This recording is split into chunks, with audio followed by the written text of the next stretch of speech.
Kasus saya ini kan sudah hampir 1,5 tahun masih berhenti di penyelidikan. Ini sudah sangat luar biasa sekali ya, menghantam mental saya. Jadi sampai saat ini kami terus berusaha agar mencari keadilan, karena memang korbannya bukan cuma saya, tapi banyak sekali. Sudah saya sebutkan berkali-kali, hampir 2 lusin perempuan mengaku menjadi korban oknum Habib AJ ini. Dan di sini kami sedang memperjuangkan tidak hanya kekerasan secara mental atau psikis, tapi juga adanya dugaan kuat terjadi kekerasan seksual. Dan ini sedang diikhtiarkan oleh lawyer kami agar si oknum Habib ini segera mendapatkan hukuman yang seberat-beratnya. Tidak lain tujuannya adalah ini sebagai efek jera untuk oknum-oknum Habib di luar sana agar tidak mempermainkan atau menginjak-injak harga diri perempuan seenaknya. Dan juga tentunya ini menjadi peringatan untuk semua oknum Habib yang mungkin selama ini kebal dari hukum. Dan ini juga menjadi efek jera untuk si oknum Habib AJ itu sendiri agar dia tidak merasa kebal hukum, agar tidak semena-mena. Kan di luar sana dia selalu bilang saya difitnah. Itu nggak benar, buktinya saya masih bebas, saya nggak di penjara. Itulah yang sedang saya ikhtiarkan. Kenapa saya sampai detik ini ngotot, dalam arti ngotot untuk mencari keadilan, karena si Habib ini merasa tidak bersalah. Dia merasa tidak berdosa. Jadi dengan pertolongan Allah, insya Allah saya berdoa semoga saja secepatnya oknum Habib AJ ini dihukum seberat-beratnya. Assalamualaikum warahmatullahi wabarakatuh. Apa kabar teman-teman semua? Semoga baik-baik saja.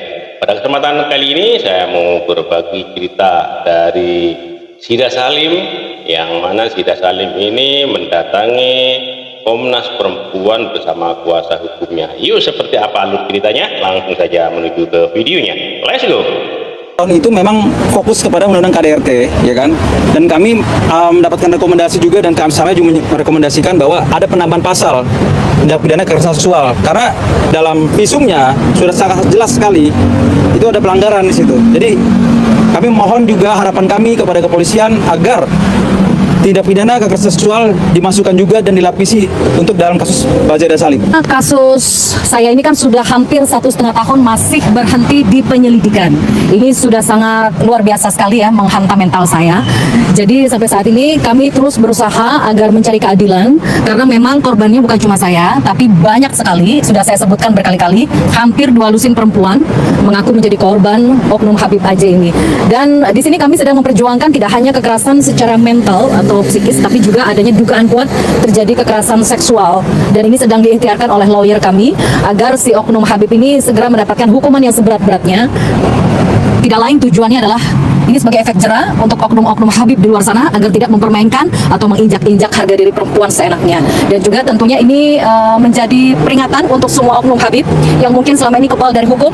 Dan ini juga menjadi efek jera untuk si oknum Habib AJ itu sendiri agar dia tidak merasa kebal hukum, agar tidak semena-mena. Kan di luar sana dia selalu bilang saya difitnah. Itu nggak benar, buktinya saya masih bebas, saya nggak di penjara. Itulah yang sedang saya ikhtiarkan. Kenapa saya sampai detik ini ngotot, dalam arti ngotot untuk mencari keadilan, karena si Habib ini merasa tidak bersalah.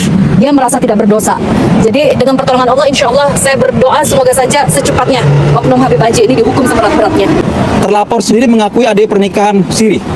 Ya, yang kedua, adanya visum di mana terdapat bukti-bukti bahwa Sida Salim telah mengalami kekerasan secara psikis yang telah mempengaruhi semuanya halnya, mentalnya pun juga terpengaruhi. Yang ketiga, ada rekomendasi juga dari Komnas Perempuan bahwa adanya pelanggaran juga dari tindak pidana kekerasan seksual. Ya, karena yang seperti dijabarkan itu pelanggaran tersebut juga tercantum juga di dalam pasal 8 Undang-Undang 12 tahun 2022. Pada dasarnya saksi Komnas Perempuan siap untuk menghadirkan saksi ahli dan penguatan dalam legal standing bahwa pernikahan yang tidak tercatat pun dalam perlindungan hukum dalam Undang-Undang KDRT. Kemudian terhadap ada penambahan rekomendasi tentang tindak pidana kekerasan seksual di mana terdapat pelanggaran dalam pasal 8 Undang-Undang 12 tahun 2022, dan itu menjadi catatan juga agar penyidik menapisi dan menambah pasal tersebut.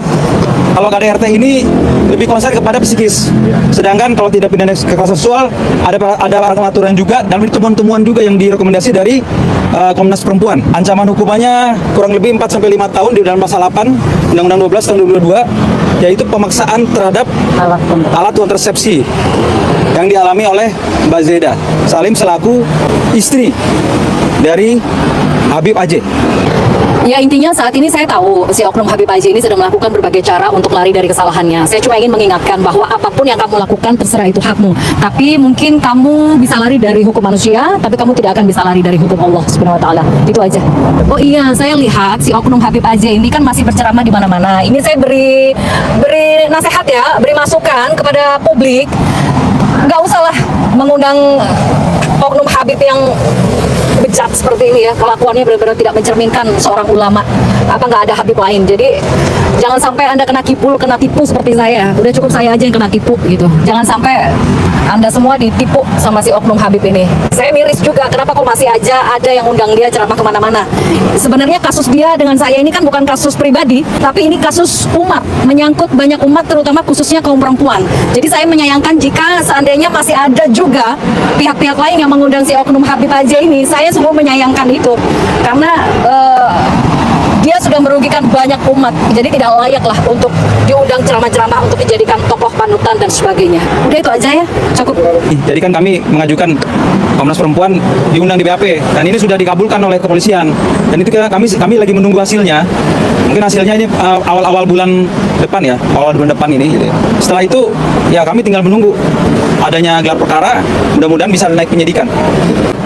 Ada kajian juga di dalam Komnas Perempuan bahwa istri siri atau pernikahan siri atau pernikahan yang tidak tercatat itu akan ada perlindungan hukumnya. Apalagi ada pengakuan juga dari seorang Habib AJ ini bahwa mereka telah menikah tapi secara siri. Pengakuan itu merupakan bukti. Tapi yang banyak korban-korban yang ditemukan adalah pernikahan yang tidak tercatat. Padahal di dalam ruang lingkup Undang-Undang KDRT sangat jelas ruang lingkupnya adalah orang yang menetap tinggal bareng, itu menjadi perlindungan hukum dalam Undang-Undang KDRT. Prosesnya sudah dalam 1,5 tahun ya. Dan laporan-laporan yang diterima oleh Komnas Perempuan terutama terhadap pernikahan yang tidak tercatat ya, karena hak hukumnya terlalu diabaikan. Maka sebab itu mudah-mudahan dalam kasusnya Mbak Zeda Salim ini menjadi jurisprudensi atau menjadi penemuan hukum juga bahwa pernikahan yang tidak tercatat itu menjadi Jadi itu ya teman-teman, video pada kesempatan kali ini yang mana Zida Salim bersama kuasa hukumnya mendatangi Komnas Perempuan untuk meminta dijadikan saksi ahli di persidangan ya. Jadi sebentar lagi ya kemungkinan Habib yang berinisial yang pernah menjadi suami dari Zida Salim, yaitu Habib Ali Jindan ini bakal diproses secara hukum, karena dari Komnas Perempuan siap mendampingi dan siap membawa bukti-bukti baru untuk mengusut kasus yang menimpa Zida Salim. Ya bisa jadi ya nanti Habib Ali Jindan ini bisa masuk penjara ya, bisa nangis nanti kalau misalnya terbukti, karena sekarang ini sudah lebih dari 1,5 tahun, sekarang ini sudah berjalan lagi ya. Jadi menurut penuturan dari Zida Salim kemarin itu dalam 1,5 tahun itu kasusnya hanya berjalan di tahap penyelidikan gitu ya, kalau nggak salah penyelidikan gitu ya teman-teman. Jadi Zida Salim bersama kuasa hukumnya datang ke Komnas Perempuan untuk meminta perlindungan dan untuk meminta dijadikan saksi ahli di persidangan dalam kasus Zida Salim bersama oknum Habib yang berinisial AJ gitu ya teman-teman. Oke, terima kasih buat teman-teman semua. Mohon maaf apabila ada kata-kata yang salah, yang kurang berkenan, mohon dimaafkan. Wah teman-teman, kalau mempunyai kritik dan saran jangan sungkan-sungkan tulis di kolom komentar. Terima kasih buat semuanya, sampai jumpa di video selanjutnya. Assalamualaikum warahmatullahi wabarakatuh. Sukses selalu buat kita semua.